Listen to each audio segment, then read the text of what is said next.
Bueno, al parecer el internet está fallando, no sé si sea por las tormentas o porque de plano sea un complot.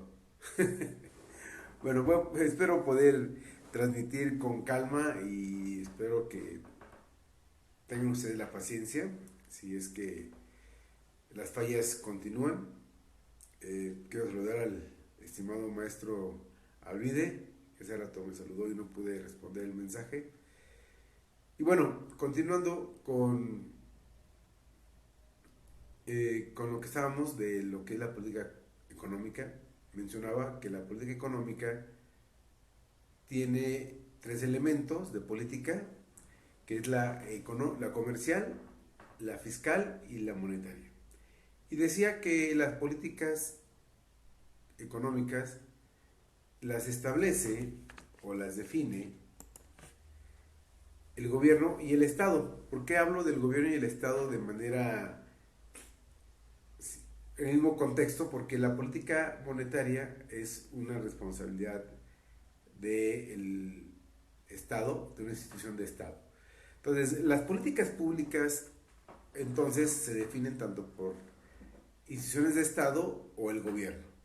En este caso, la política económica es híbrida, porque tanto el Estado como instituciones de Estado como el gobierno las definen. Vamos a empezar a hablar en términos conceptuales muy básicos a qué se refiere cada tipo de política. Entonces, la política económica incluye la comercial en primer lugar. La comercial se refiere a las relaciones que existen en el gobierno respecto al intercambio comercial de mercancías. Esta la define la Secretaría de Economía.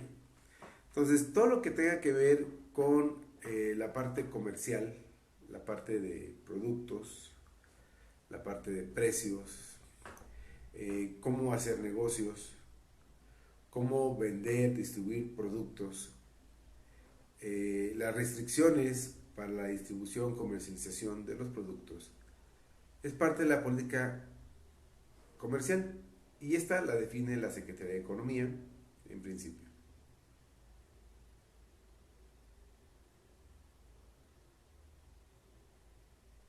Sí, es cierto, olvidé el detalle de los partidos, del partido de los Pumas contra nuestros queridos colegas amarillos, pero bueno, espero ser breve en la exposición para que podamos disfrutar del partido. Gracias.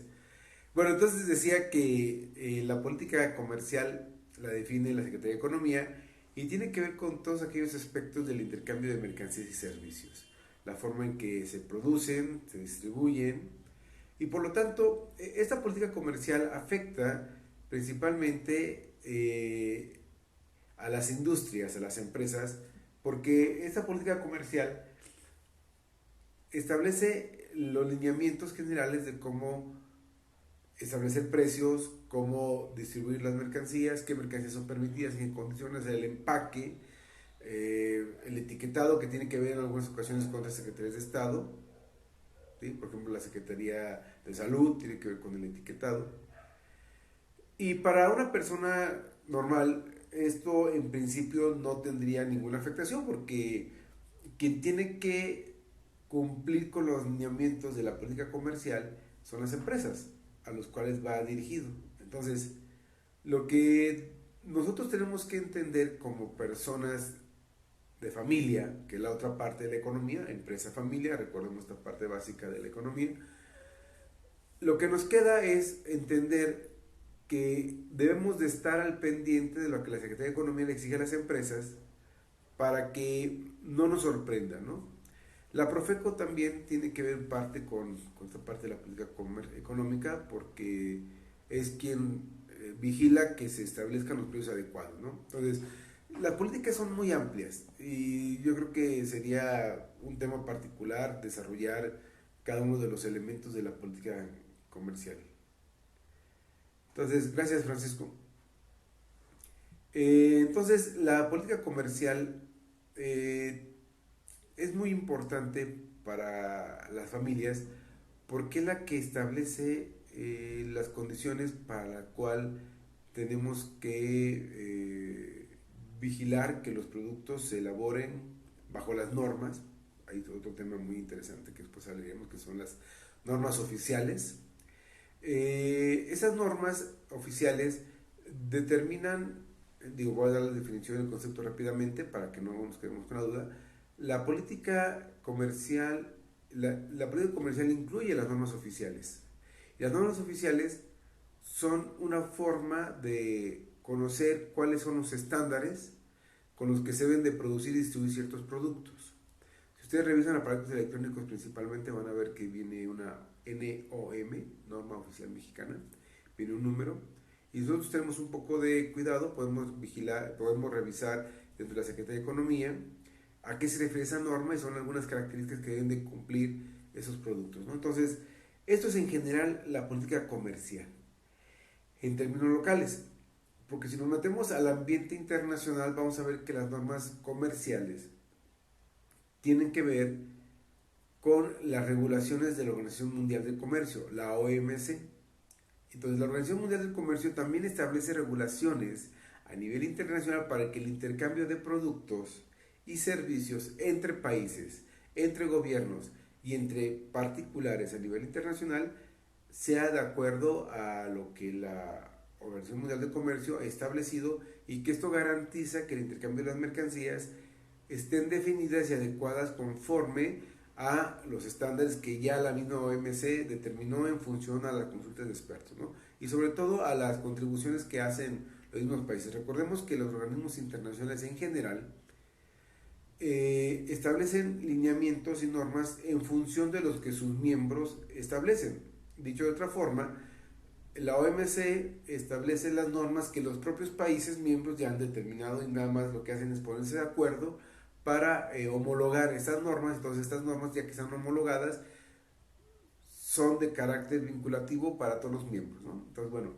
las políticas comerciales internacionales tienen que ver con esta parte, la regulación del intercambio de mercancías a nivel internacional.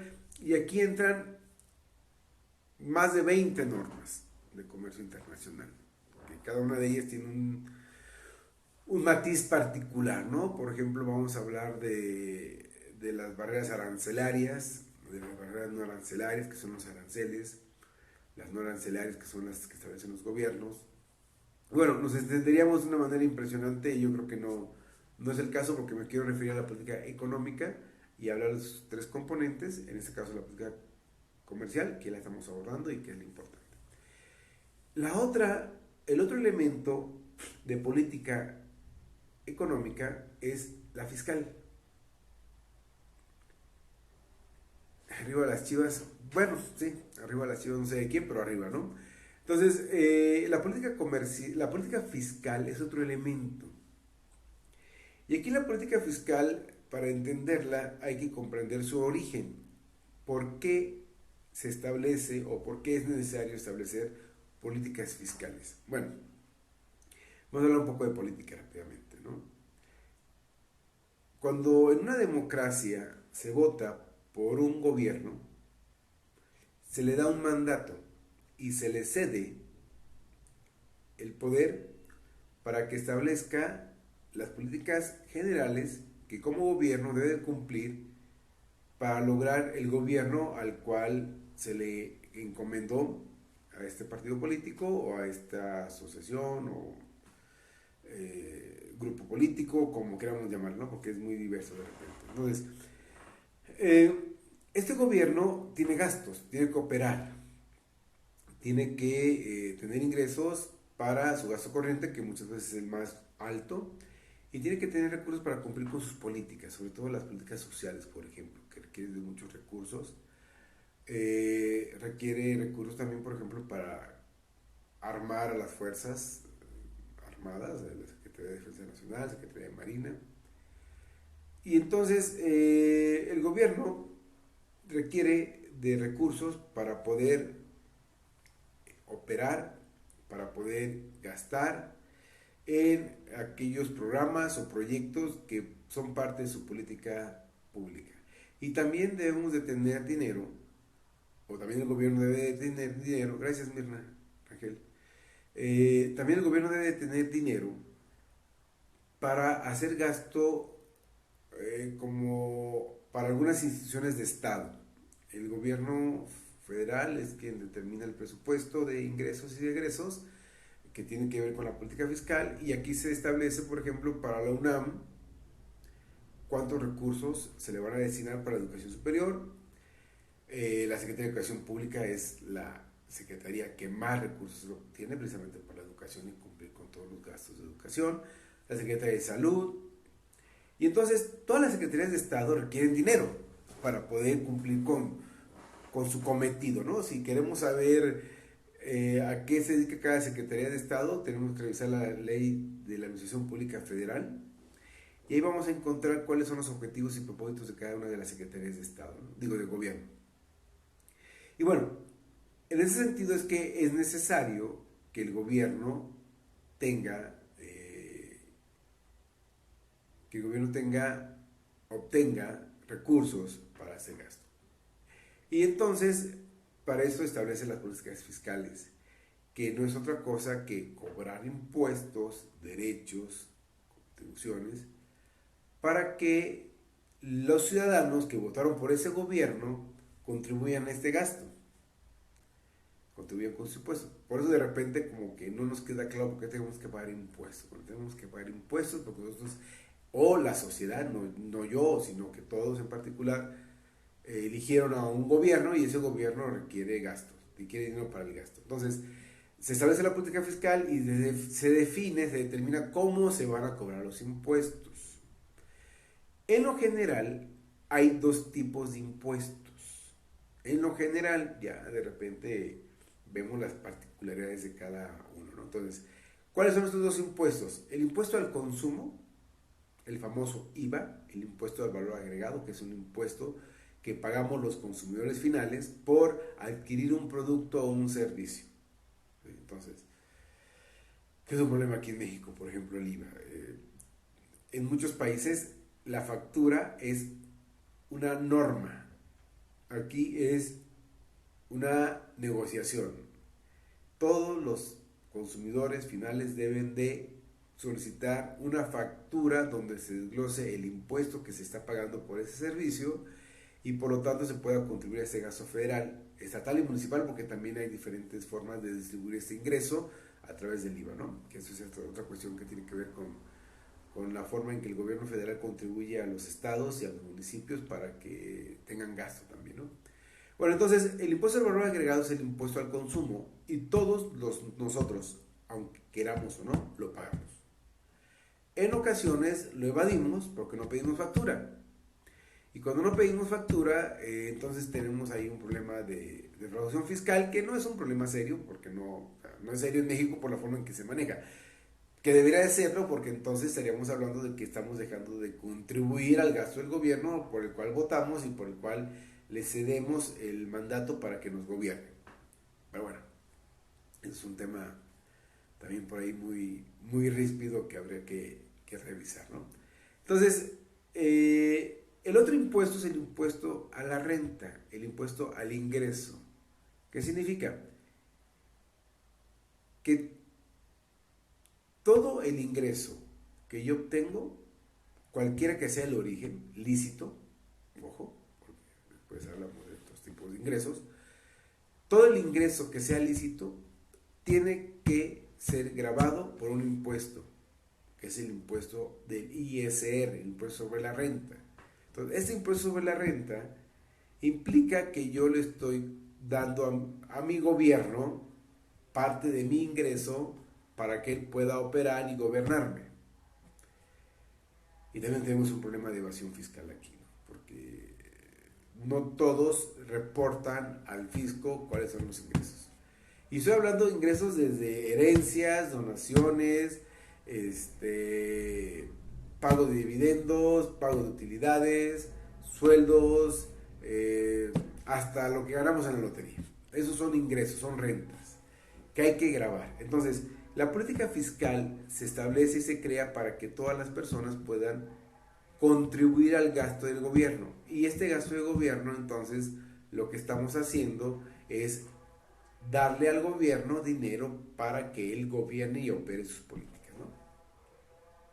Es un tema que mucha gente le preocupa, a mí también, porque no hay eficiencia en el uso de estos recursos, y esa es la parte que nos preocupa. Si el gobierno fuera eficiente y transparente en el uso de los recursos que nosotros le damos para operar, estaríamos felices. Los países desarrollados es una de las ventajas que tienen. Un país desarrollado es un país que establece reglas claras de cómo obtener los recursos y cómo gastarlos y que estos recursos son eficientes.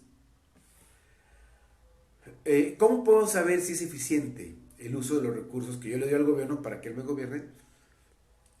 Reconociendo cómo me retribuye o cómo yo percibo que ese gobierno ha gastado ese dinero. Y eso es a través de servicios, ¿no? Servicios como transporte público, por ejemplo. El metro en la Ciudad de México está subsidiado, pero nada más en la Ciudad de México. Y es una crítica que hacen los que viven en otros estados, porque parte de los impuestos que ellos pagan se destina a la subvención, que es otro tema que también vamos a platicar después. La subvención es cuando el gobierno paga parte del precio real de un producto para que ese sea más barato y que entonces los consumidores puedan acceder a él. El metro está subvencionado, recibe dinero del gobierno y por lo tanto el precio real no lo pagamos. Bueno, ahí es una forma de recibir ese impuesto que pagamos, ¿no? Otro es la infraestructura pública, calles, banquetas. ¿Qué más? Bueno, salud, servicios de salud pública, ¿sí?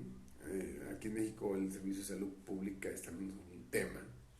La educación, definitivamente, ¿no? La educación pública, qué tan buena es. Entonces, el asunto es complicado, porque no siempre recibimos de manera eficiente el uso, recibimos de manera eficiente o no hay un uso eficiente de los recursos por parte del gobierno y porque no lo vemos reflejado en mejoras a nuestra calidad de vida. Y es por eso por lo que me afecta. Entonces, la calidad de vida de un país puede mejorar en función del uso eficiente de los recursos. Hay países, no voy a decir cuáles, porque si no lo metemos aquí en un debate que mejor lo dejo para otra ocasión. Pero hay países donde los ciudadanos pagan entre un 40 y un 50% de sus ingresos a través de impuestos, ya sea a través del impuesto sobre el valor agregado o del impuesto sobre la renta. Y son ciudadanos felices de pagar los impuestos. ¿Por qué? Muy fácil. Porque su gobierno le refleja en su calidad de vida esos impuestos que pagan. Son ciudadanos felices porque tienen servicios eficientes de salud, de educación, comunicaciones, infraestructura urbana, y que por lo tanto el que paguen impuestos significa, gracias a el pagar impuestos significa entonces que sí es conveniente pagar impuestos porque me sale más barato pagar impuestos y recibir un buen servicio de educación, de salud, de transporte, que tener que pagar a los privados sus servicios, ¿no? Entonces aquí es una cuestión que trasciende a lo social incluso, ¿no? Y bueno, eso tiene que ver con la política fiscal. Es un tema donde me afecta bastante. Entonces tengo que estar muy cuidadoso. La política fiscal es una responsabilidad de los dos, tanto del gobierno como de la población. Yo como ciudadano tengo que ser responsable del pago de los impuestos porque entonces de esa manera voy a verme reflejado. Y por otro lado tengo que ser vigilante de que el gobierno también cumpla su papel de ser eficiente en el uso de sus recursos. Y que se vea reflejado, y aquí está el truco, si yo veo reflejado en un mejor nivel de vida, una mejora en la calidad de mi vida a través de los servicios que me ofrece el gobierno vía impuestos, felices y contentos y eso estamos bien. Si no, algo está fallando y entonces ahora sí hay que levantar la voz, decirles no estamos de acuerdo y hacer algo para que se resuelva. Y el último elemento de esta política económica es la política monetaria. Y aquí es donde hago el paréntesis. La política económica tiene política comercial, política fiscal y política monetaria. La política comercial la define una institución de gobierno, que es la Secretaría de Economía. La política fiscal también la establece una institución de gobierno, que es la Secretaría de Hacienda y Crédito Público, a través del sistema de administración tributaria. Sin embargo, el tercer elemento, que es la política monetaria, no la define una institución de gobierno, la define una institución de Estado. Una institución de Estado que en este caso se llama Banco de México. Y es institución de Estado porque tiene autonomía en su gestión y en uso de sus recursos del gobierno en cuestión. Dicho en palabras más claras, el gobernador del Banco de México no tiene por qué darle cuentas de lo que quiere hacer o de lo que va a hacer al gobierno de la República.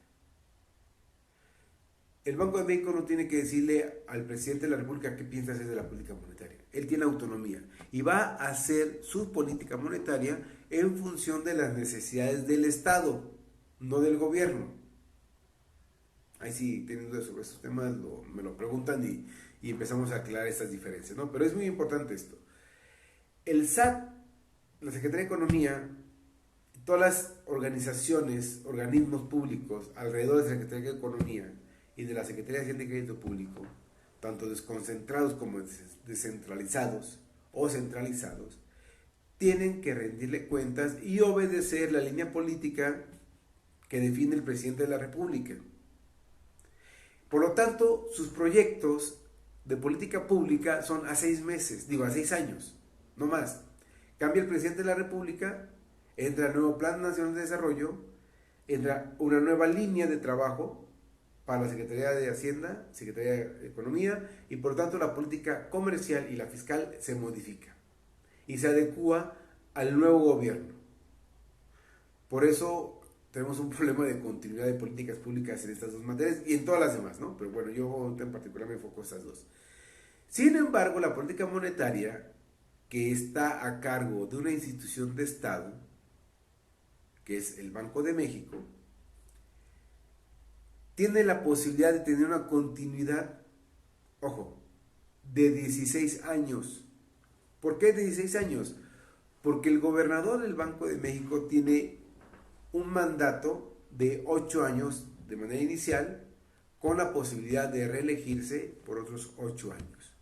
Entonces, el gobernador del Banco de México tiene la posibilidad de establecer políticas públicas monetarias hasta por 16 años. Entonces hay una continuidad impresionante.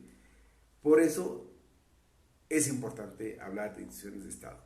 Y yo te voy a dar una conclusión del por qué toqué el tema de política económica hoy para platicarlo y que nos da una luz para resolver algunos de los problemas que tenemos en materia fiscal. Entonces, volviendo, ¿qué hace la política monetaria? Bueno, la política monetaria, su propósito es cuidar el poder adquisitivo de la moneda.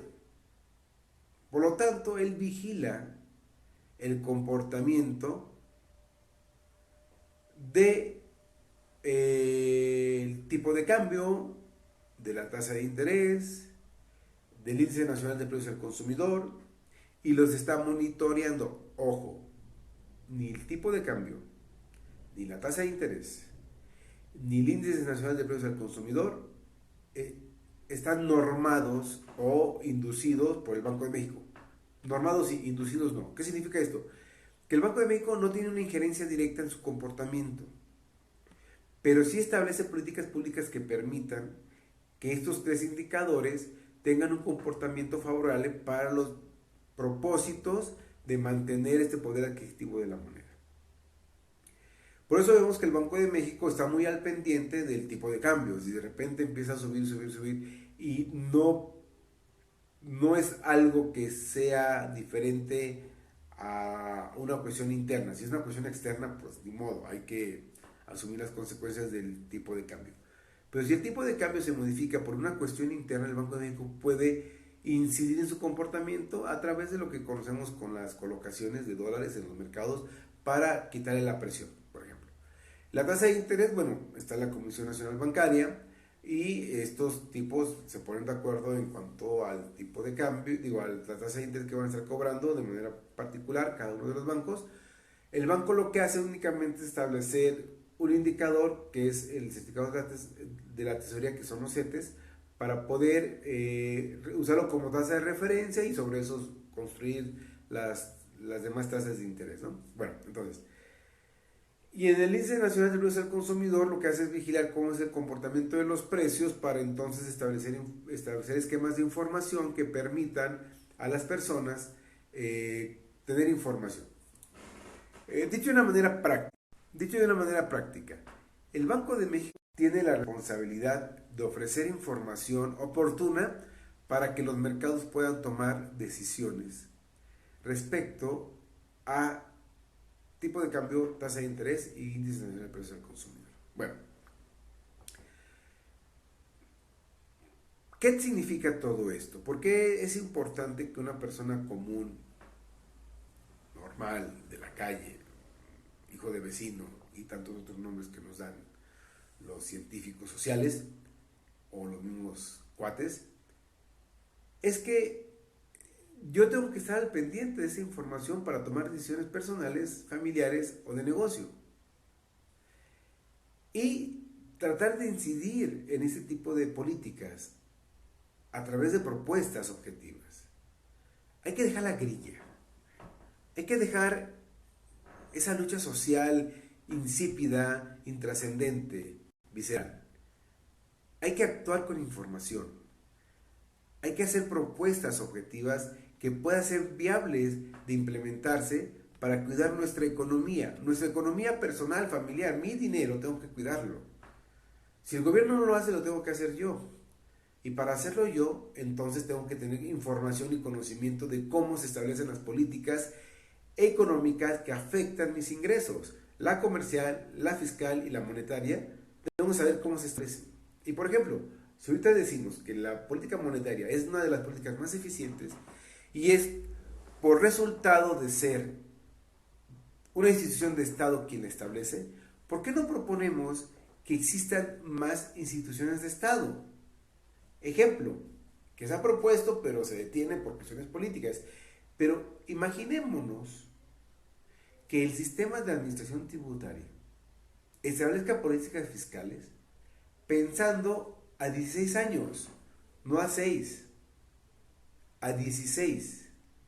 Que haya un gobernador de una institución pública de Estado, que haya un responsable de esta política pública de Estado fiscal y que establezca el cobro de impuestos en función a los resultados de los gobiernos y que esta entidad fiscalice la forma en que el gobierno gasta y que ponga candados para evitar esos fraudes, para evitar casas blancas, para evitar gobernadores de Veracruz, para evitar tantas cosas que vemos. Necesitamos una institución de Estado que se encargue de vigilar que los recursos públicos se gasten de manera adecuada. Olvidémonos ya de cajas chicas. Olvidémonos de empresas paraestatales. Olvidémonos de tantas tonterías respecto al uso de los recursos públicos. Una institución de Estado que permita que los ciudadanos vigilen a través de esa institución de Estado cómo se obtienen los ingresos. Primer punto. Lograr que evitar la evasión fiscal, lograr o evitar, no sé si se los haya comentado en alguna ocasión, y eso lo pueden verificar con especialistas, pero de acuerdo a alguna información que leí, aquí me van a criticar algunos porque no doy la fuente, pero se me olvidó la fuente porque no la tengo preparada, pero lo podemos investigar, pero y ustedes lo pueden hacer también. Pero, ¿saben? Somos cerca de 120 millones de mexicanos. 120 millones de mexicanos, más los que estén creciendo ahorita, por 120 millones de mexicanos. ¿Saben cuántas personas son contribuyentes cautivos? Bueno, de los 120, cerca de 10 millones de personas son contribuyentes pasivos que invariablemente pagan impuestos. y mantienen a los 110 millones de manera regular. Claro, hay personas morales, empresas, que bueno, aquí para muchos sería un chistorete. Estimado Josué, no creo, y tú los conoces mejor que yo, no creo que logremos ver en nuestra mísera vida que un político piense más allá de sus narices. Ya hablaba el otro día de la elección racional, ya hablaba yo que la decisión de los políticos no tiene que ver casi nunca con una elección colectiva, con una decisión colectiva de interés colectivo. Regularmente, el 99.9% de las decisiones que toma un político tiene interés político, de capital político, para poder lograr acceder al poder y entonces seguir mamando de la ubre del gobierno, de esta parte que estoy hablando ahorita de los recursos públicos. Y bueno, entonces, esa sería la intención de esta conversación, de que reconozcamos que necesitamos hacer propuestas objetivas claras que tengan que ver con un control de los recursos que pagamos todos, porque es mi dinero que yo gano con mi esfuerzo de mi trabajo para que otra persona opere un gobierno que no es eficiente. Entonces no se vale, hay que dejar de hacer esto, ¿sí? Entonces, ahí queda el mensaje, ahí queda la idea. Dudas, comentarios, sugerencias, recomendaciones, ya saben dónde encontrarme. No hay un curso de esto en Aspel, el comercial, no puedo evitarlo, es mi trabajo, ¿no? Hay un curso en Aspel que tiene que ver con la economía internacional y abordo este tema de las políticas económicas, comerciales, fiscales y monetarias, y que bueno, les puede ayudar a entender un poco más. Es un curso en línea muy práctico, muy pragmático, ya me conocen, soy muy puntual, muy claro, a veces trato de explicarlo de muchas formas, pero bueno, es para ser más claro, pero bueno, es parte de mi formación académica. Les agradezco mucho su tiempo, el haberme escuchado, y recuerden que Aspel te capacita. Buenas noches, hasta pronto.